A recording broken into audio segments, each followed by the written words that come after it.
And we are live. What up, world? It's your boy C's from thec'slife.com. Welcome back to another episode of the FitPro Development Podcast.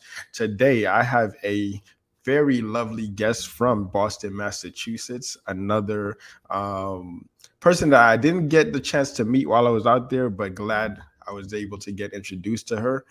Welcome, Heidi, to the podcast. Thanks so much for having me. Thanks for Excited to joining be us. here. Excited to have you. So, for those tuning in, let them know who you are, where you're currently from, and what it is or the community that you currently serve. All right. I am Heidi Anderson. I live in Boston. My most important job is I am a mom of two. I have been teaching fitness for, this makes me want to vomit saying, but 17 years. I started teaching when I was 20, and now you know how old I am. I'm almost 37. And yeah, Nice. I've just been into the fitness industry for a long time, and it's been really life-changing from what I was before I was in the fitness industry. Awesome. Yeah, looking forward to hearing that. 17 years.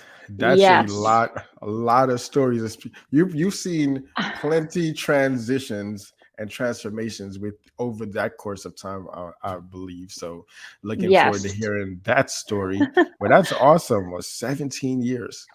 That Yes. is committed. All right. So take us back to the beginning. I like foreseeing 17 years within this industry, like going back, like what tell us that story. Tell us that Okay. story of what got you within the fitness industry and like when you knew like, yeah, this is the career for me.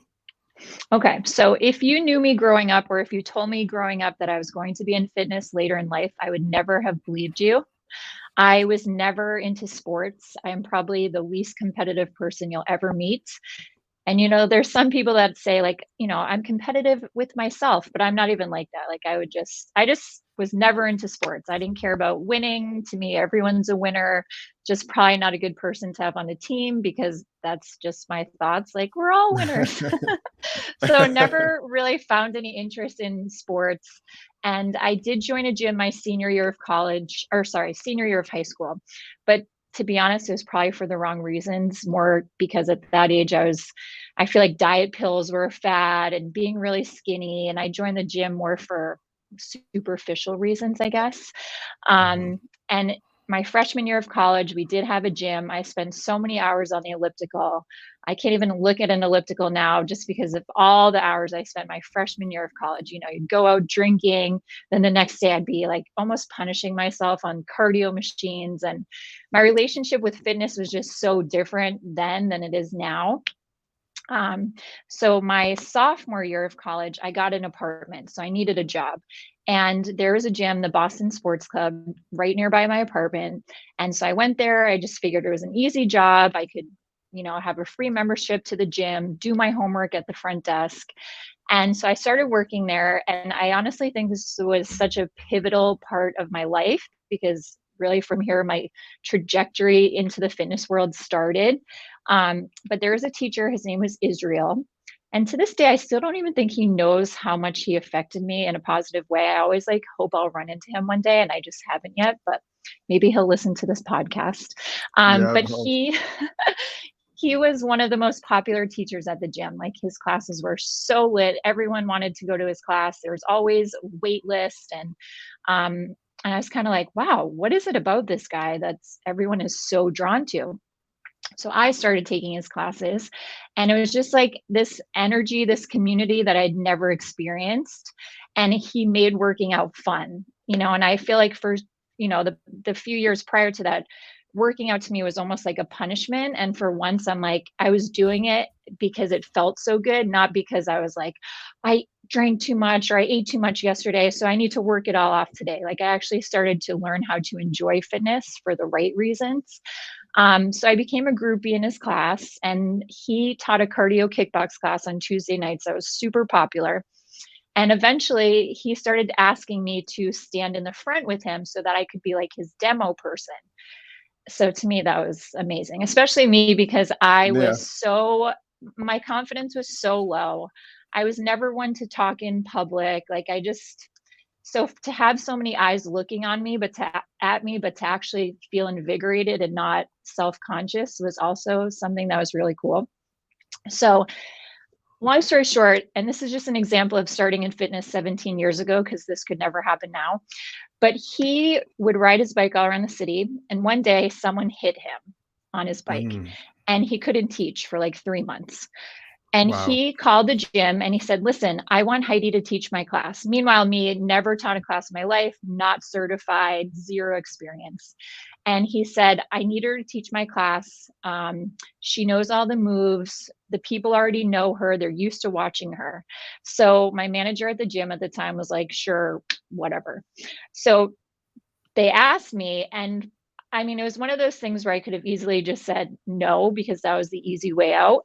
Hmm. And that was actually more of my style. But for some reason, I said yes. And then I was like, holy shit, I have to teach this class to. So I think it was like on a Monday and the class was on a Tuesday, because I remember I had the keys to the gym and I stayed at the gym until like almost midnight by myself that night, practicing and going over every little thing. I was so nervous. And the next day I taught the class and I was so scared the whole time. But like once I got going, you're like, you're still nervous, but you're so in the vibe that it kind of makes you feel a little better. And after class, people were coming up to me, oh my God, that was so amazing. Are you going to be on the schedule now? So that's kind of how I got into fitness, because then I ended up teaching his class for a few weeks. Then I really got certified in cardio kickboxing. And then I got certified in cycling and yoga. And it just kind of was like this trajectory of loving fitness and just wanting to do more and more and more. So I always say like I got into fitness accidentally, because especially for someone like me, like I'm such an overthinker. So Yeah. it actually kind of happened in the best way possible, because I was thrown into it and I was just like forced to do it, and I Yeah, loved it. that's awesome. I sort of similar fashion. Um, but you got like right to the fire. Like it was Yes. right then and there, which is pretty cool because you didn't give yourself enough time to think. Like spending a day on it, you probably would have like again all the thoughts I would have running through talked your myself head. out of it. Hmm. But just the yes, and then just taking off from there. That's amazing. That's Yeah. great, man. So hopefully, if you said Israel, like if Israel.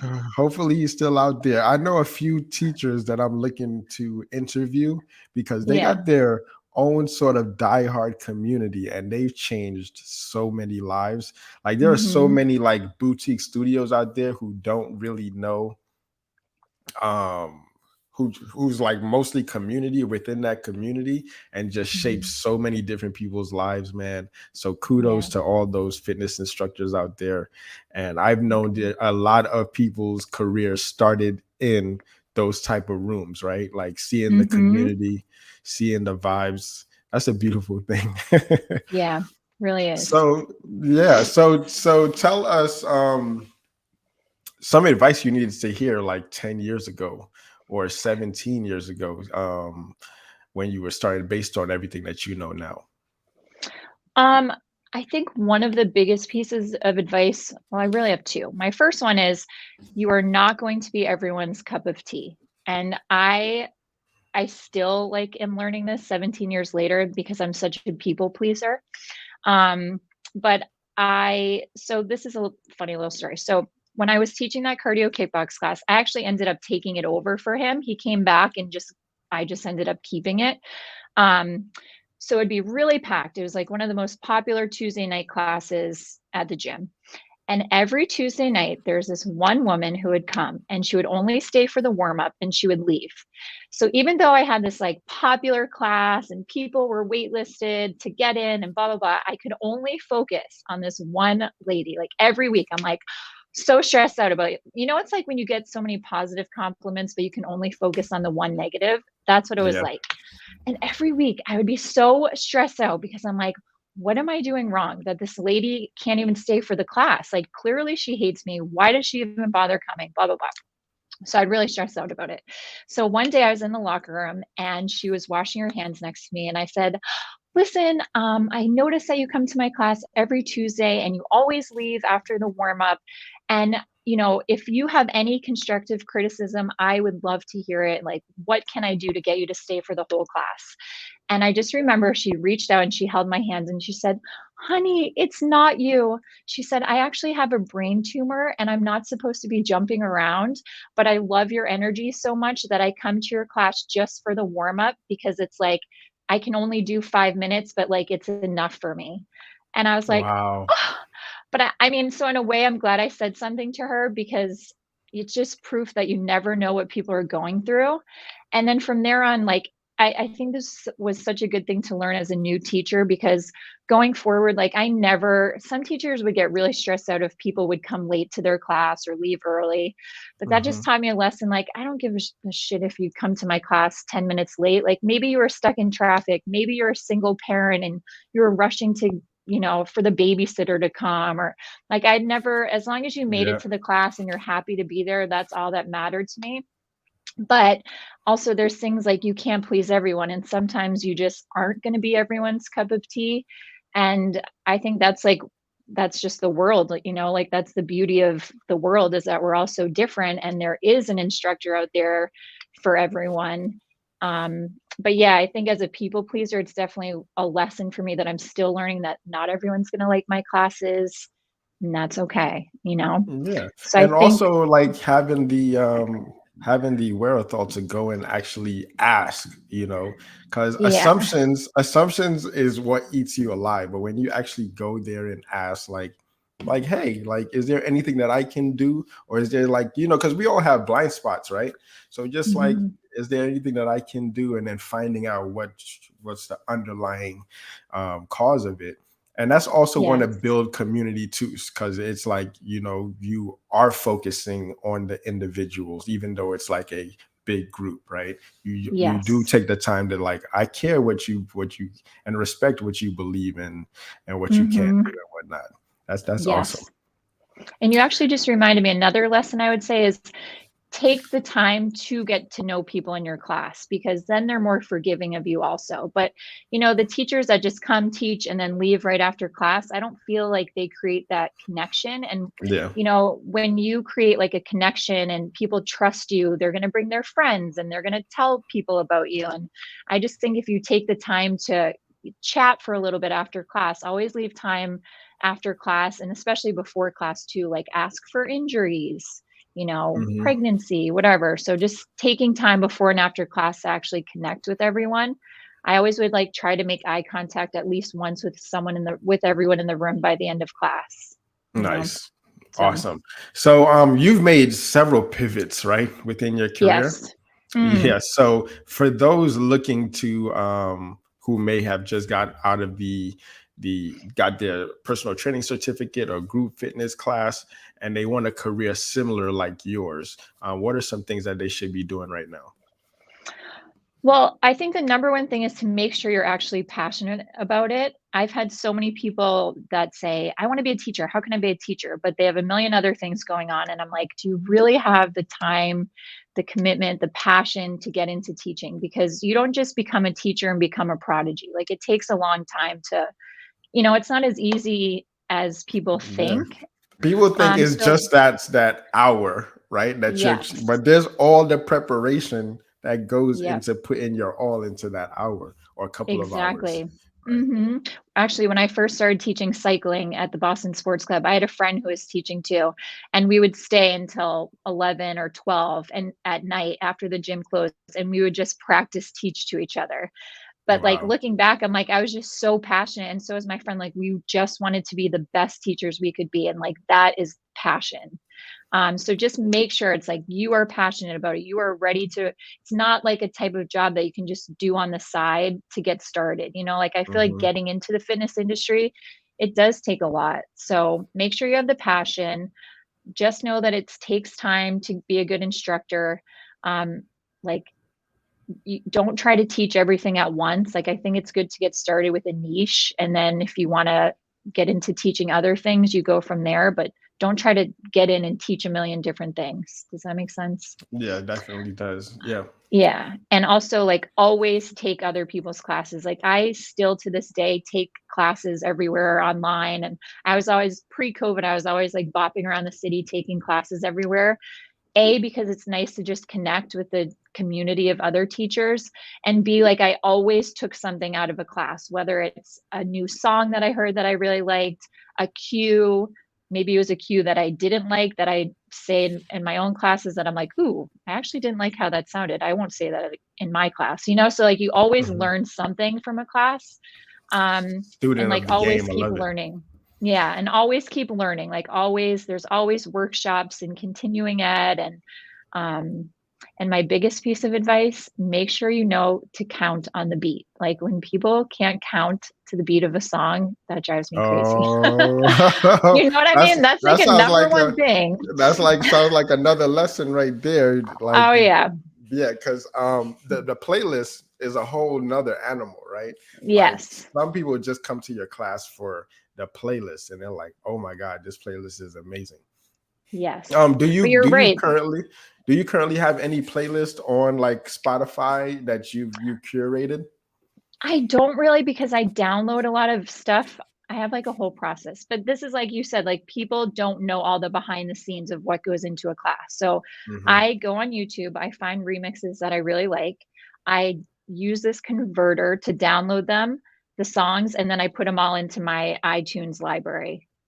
Okay. So, but that takes me freaking forever just to create one Yeah. playlist. But I also like curate it. So there's like in the beginning of the class, there's like warm up and then it gets faster and then it slows down for abs. And, you know, like I always try to perfectly time it to, Yeah. I'm a little Oh, anal, like that's a whole but I like wanted to go with the people vibe. don't know that this is art, It's right? art. Like it's Hmm. art. Like you think Yes, that okay, I'm just going to get up there, do my little it's art. It's a production, it right? It's is. like a performance. You go there and you have other that's what makes everybody wants to go and be a part of it even more is Yeah. the performance aspect of it, like getting exercise, community, all those good things, which is Yes. great.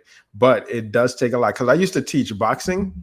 Hmm. I actually still do teach boxing, but not as much. I used to do like a larger group, and it was a lot. It's like just the songs, like the coordinations of where everybody should be, and you're literally designing the set, you're designing the cast and everything like that, making sure that everybody is where they need to be so they're not Yes. bumping or overlapping and whatnot. So there's a lot that goes into that.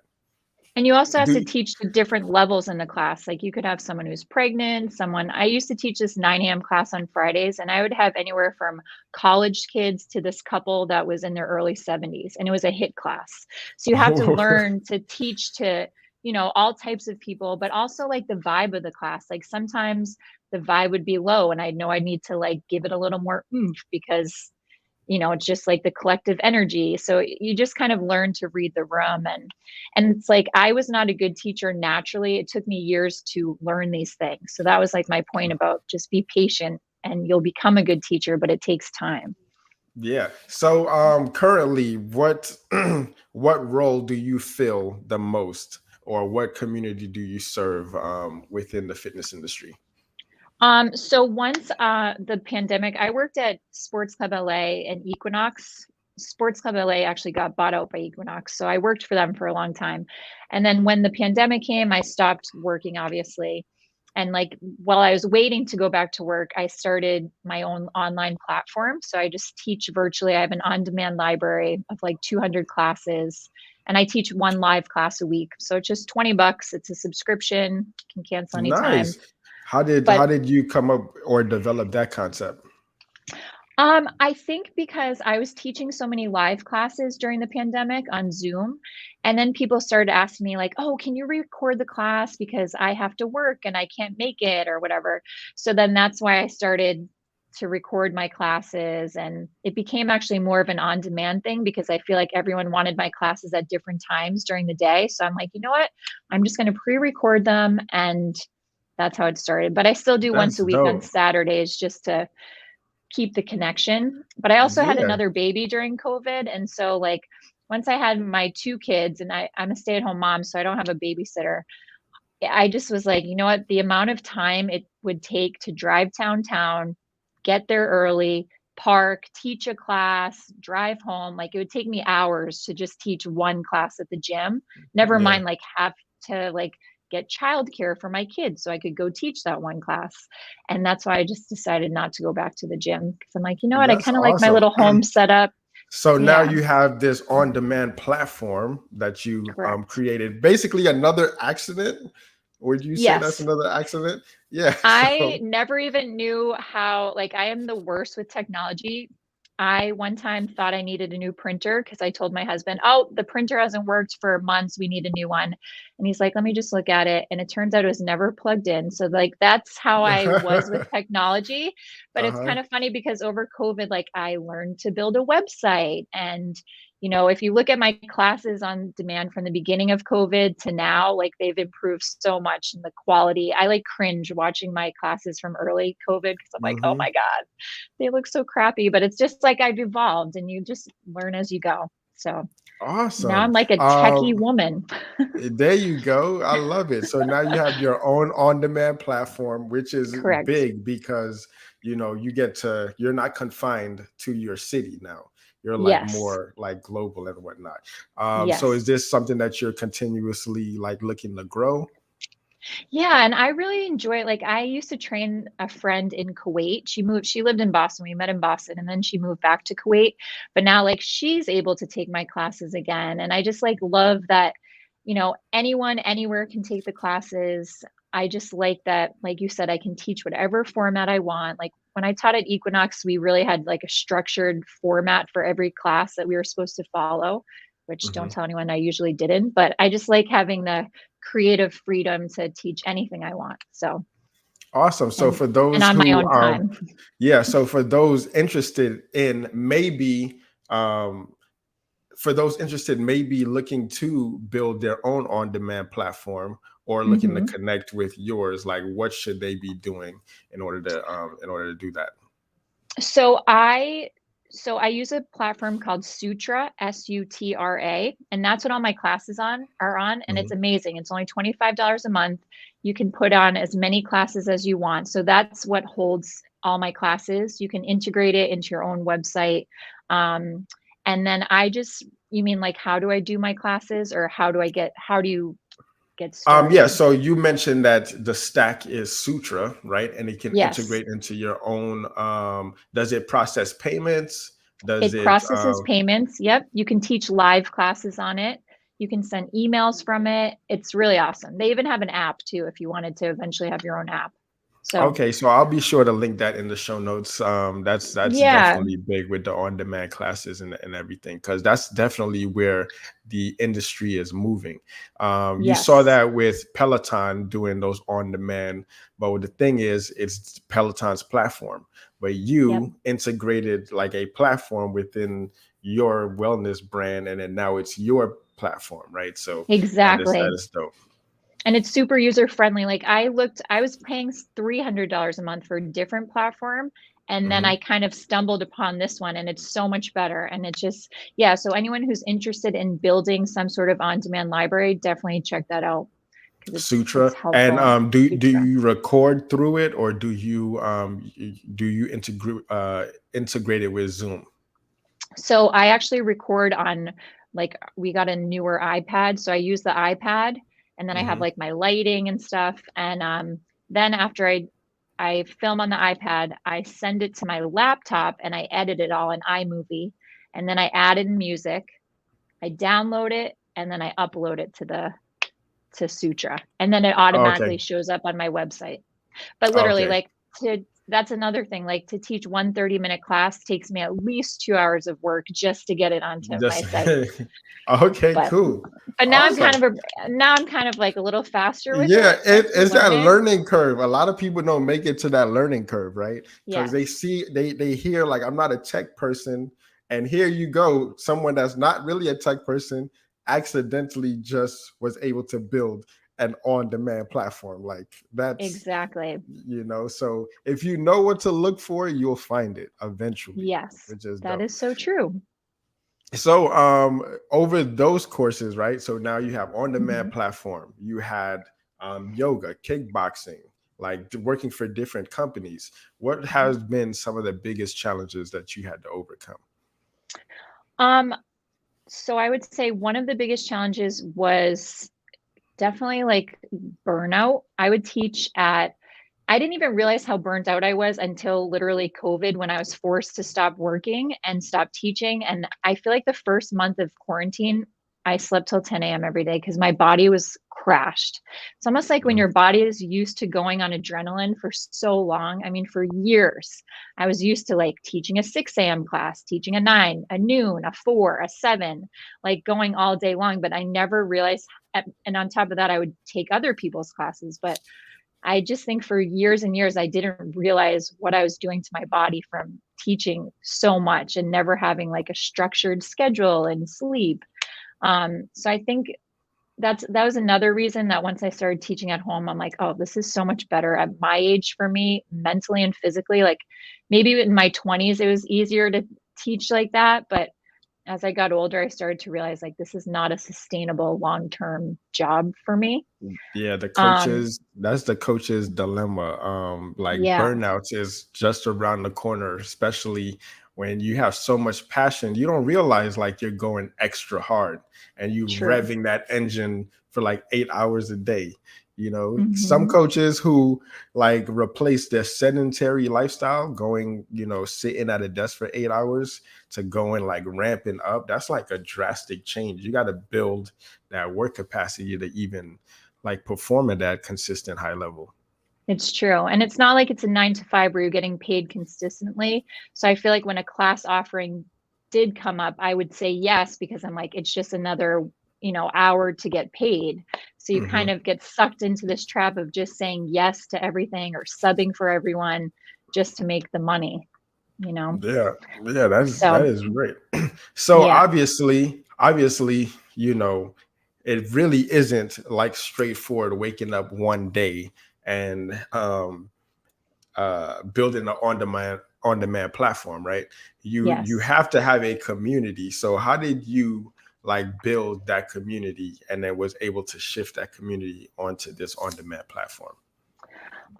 Well, that's another thing I was going to say. I don't think I could have ever done this on demand or been successful with on demand classes if I didn't already have 15 plus years of a community experience behind me. Do you know what I mean? It just kind of came Hmm. at the right time in my career, I think, because I did know people during COVID. We were all home.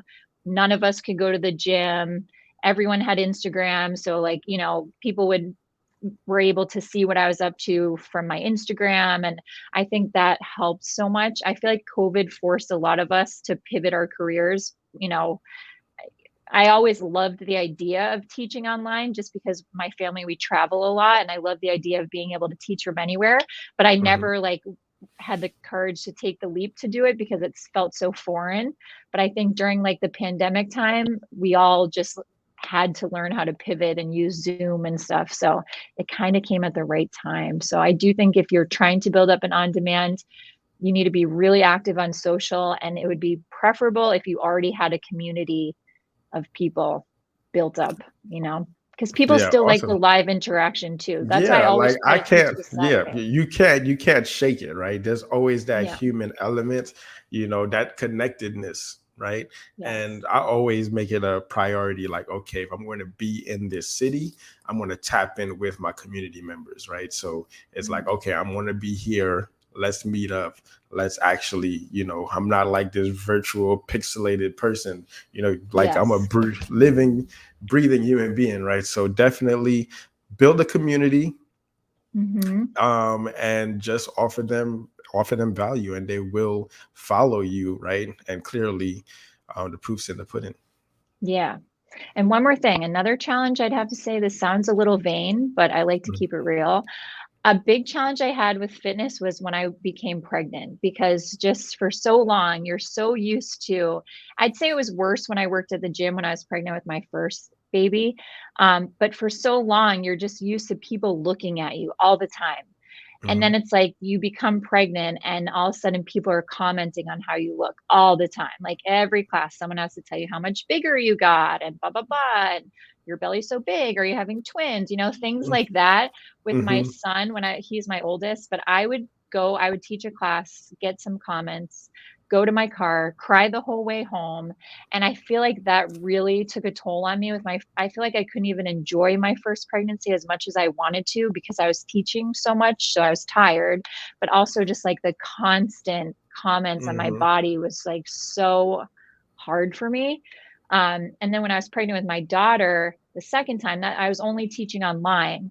So it was more just like, it was better, but then like seeing myself editing my videos, I'm like, damn, I look huge. So that was like a hard thing too. So Yeah. I mean, I just am being totally 100% honest. Like No, I like still struggle with that. yeah, I feel like every fitness professional goes through that sort of mental aspect of it where you do kind of, because it's such a front facing industry, right? So we It do get is. self-conscious about our weights, and we're just like Mhm. everyone else. When your job is stressful, it doesn't matter if you're a fitness professional, that stress is going to actually appear and manifest in your physical form, right? So Correct. that's definitely you're not alone on that one. Thanks. You're not alone. So, what has been your biggest wins over the course of your career? The many different transitions. Um, One of my biggest wins was I met my husband in my class, so that was a big win for me. He actually Okay. took my class on he didn't work at the gym or anything, but he would take my class every Friday night, and I had the biggest crush on him for months. And then we became friends, and long story short, I told him I love country music and I wanted to go to this country music festival in Austin. And he's like, "Oh, when is it?" And I was like, "Oh, it's this weekend."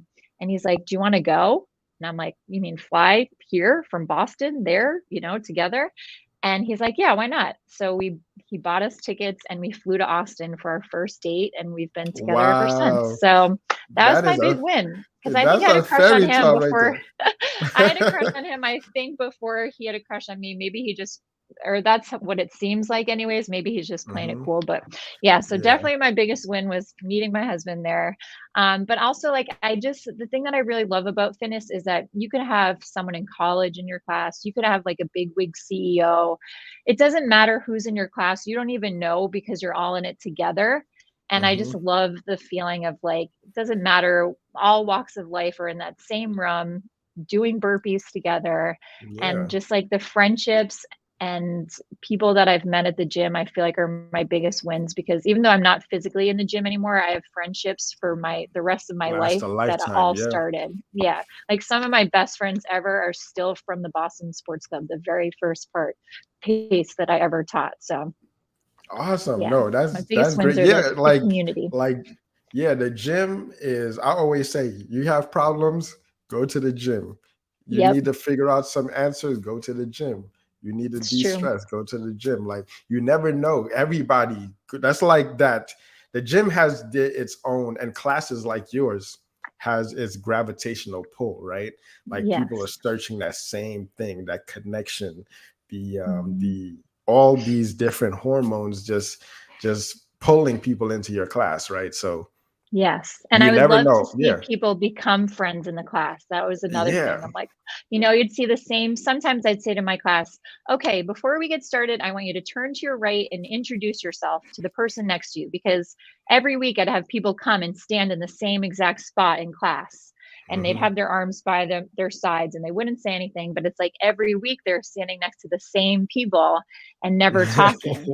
So once I Yeah. started like forcing them to communicate and just seeing little friendships flourish, and then all of a sudden they're like, "Hey, let's exchange numbers and get a we can get a drink after class." And I just love the little Yep. friendships that would form. I do No, miss that's teaching in real life sometimes for yeah, those that's things. that aspect of it. I miss that too because they would have their own separate lives together, right? Like Yes, they had like their like my boxing class back in Equinox, they had their own little group chat. Like, I yay, love that. they're like, okay, we're gonna be all right. And they used to always have like when the because it was limited seatings, right, or limiting spots. So they would Hmm. like set multiple timers, Yes. before it was launched in the app. And I didn't know any of that until the gym would have its parties and they would show up together and then just like talk to you like regular people. And yeah, community Hmm. is big, man. Find a community, Definitely. foster, or even create one within your passion within the fitness Yep. industry, and you'll just do some magical things. Yeah. So I still see fighting you like no quit yet, right? So what's the No next quit. level for you? Well, I'm going to continue to teach my virtual stuff. I actually just said to my husband today, I'm like, I feel like fitness for me has almost been like a long-term relationship. Like in the beginning, it's so like exciting and steamy. And like I told you, I would stay at the gym till midnight practicing and, but then it kind of levels out. It's not that I've lost my passion for it. It's just different now. Like I still love Mhm. it so much. Um, but like my on-demand classes, like I really love teaching my on-demand classes. And honestly, whenever they never feel like work to me. But once they do start to feel like work, if that ever happens, then I'll probably have to move on because I don't know. Mhm. I just feel like once I lose that passion, then it's not really doing anyone serve a service by me continuing. Does that make Yeah. sense? Yeah, Like I always totally want to does. just like it shouldn't feel like a job or a burden, and it doesn't. I Yeah, enjoy like it. you look forward to, like I me, love I it. look forward to creating every day, right? So it's not Yes. like a chore. Once it becomes a chore, that's why again you got to follow the passion. Like for some, Yes. it seems glamorous because you're looking at Instagram photos, you're looking at your instructor right there on stage, and you're like, I want to be in that position. But then Hmm. when you get that access and you realize there's so much that goes behind the scenes, to put on that show or put on that class, you'll like tend to start. So if you have a passion for it, it will Hmm. accidentally happen because you're going to be in those places and in those spaces having those conversations where it will ultimately happen for you. So Correct. yeah. And in the meantime, Uh, I'm also starting a program that I'm launching in September, and it's for postpartum mothers because I'm also a lactation consultant. So mhm. I feel like with a lot of mom friends, the things that they need the most help with after having a baby are like breastfeeding support and how to get back into shape, safely after having a baby. So I have a whole program I'm launching in September. I'm going to work with a physical therapist. So it's a 3-month program so moms can get back into shape in a safe way after having a baby and get breastfeeding support. And at the very end of the 12 weeks, they get a mama glow up. So they get a credit from me to use at any spa or salon. So they can just kind of zhuzh Feel themselves up sexy. and do something Yeah. nice for themselves. Because I feel like when you become a mom, it's all about doing for everyone else. So Hmm. it's just like a reward for, you know, doing for everyone else. Now they can take time to do something for themselves. Awesome. So, for Yeah. those who are looking to get in contact with you, or Yes. sign up for one of these many programs that you have to offer, like what's the best ways that they could reach out to you?